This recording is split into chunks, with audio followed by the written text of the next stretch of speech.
Alka Sharma, Gurumaa, it's normally reminded to control our thirst of our organs, but isn't it rather be fulfilled than to control? Please guide, if not to fulfill, then how to control it. There are 3 levels. You just see in which level you wish to stay, in which level you wish to linger on. State 1 is the animal state, state 2 is the human state, and state 3 is the divine state. In stage number 1, there is no need to control the urges of your senses, your carnal desires, your other senses demands can be fulfilled and should be fulfilled, and no animal thinks about that. Have you ever seen the dog and the bitch? They have sex right on the streets.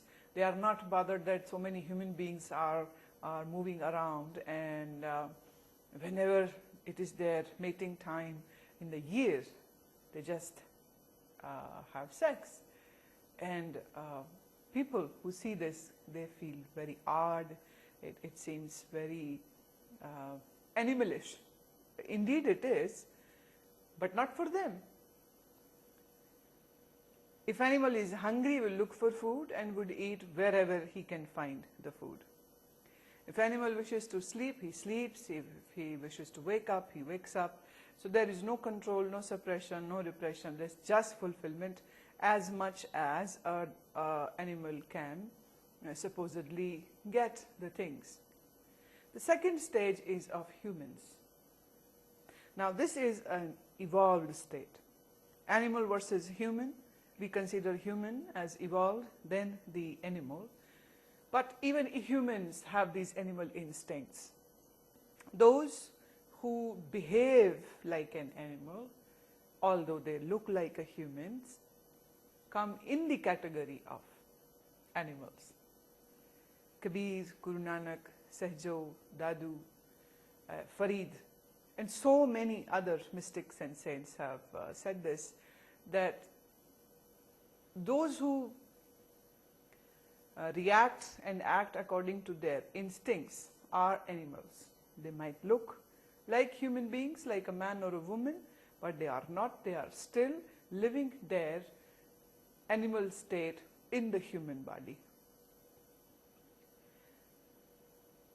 In this human state, there is another category where one learns to behave, where one learns to master one's senses, where one is not going to behave on impulse, but will use one's thinking. So if a man and a woman wish to have sex, they won't be doing it right on the road. Although in the hippie world, in the Western world, there had been many, many instances that when man and woman were found having sex in public places. But well, even these countries have some laws, so they were imprisoned and for indecent exposure, for nakedness, and for behaving in an unsocial way. There are those men and women who will never ever behave in such a manner. Those individuals have understood that eating is good. When we are hungry, we do need to eat food. But what food? How that is made, how that is presented, and how it should be eaten. And this rule applies to all the senses. The other category, that is the divine state, is the state of those individuals who have gone beyond their body, mind and senses and have understood that it is the nature of senses and it is nature of the mind to think, act, get the satisfaction, get the bhoga, but who have in a way transcended It isn't that the divine being won't eat.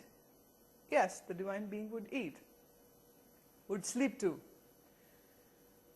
would be in a family way, would have maybe a wife or husband, or maybe not.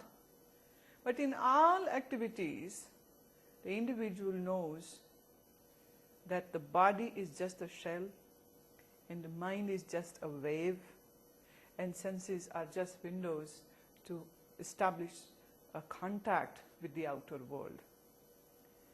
The divine being is the one who has understood that these senses and this seen world cannot give the ultimate bliss. But because the body is there, so the needs of the body too would be there.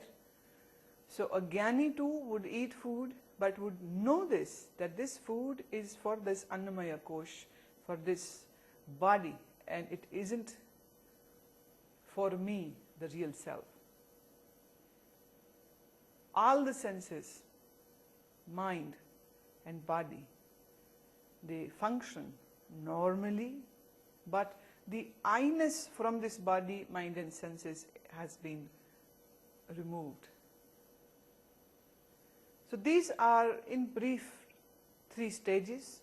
You see where you are, and you can make a choice whether you wish to stay in that animal instinctive behavior while being in the human form, or you wish to transcend it, or you wish to not to transcend it. It is all your free will and free wish. You have asked me, shouldn't we, if not fulfill it, then how to control it? The word control is a very inappropriate word. And the control is has nothing to do with a spiritual world. We can understand and we can manage our senses and mind, but where is the need to control? And this mind and senses are extension of the real being. So how can I control this extension? For example, the extension of the mind is body. And there are some voluntary actions happening in the body, and there are some involuntary actions happening in the body. You can control the voluntary ones, but what about the involuntary ones? So you have to accept this, that the whole mechanism of body and mind works in assistance to one another, and we have to see that what we want to do of our life and how we want to live our life.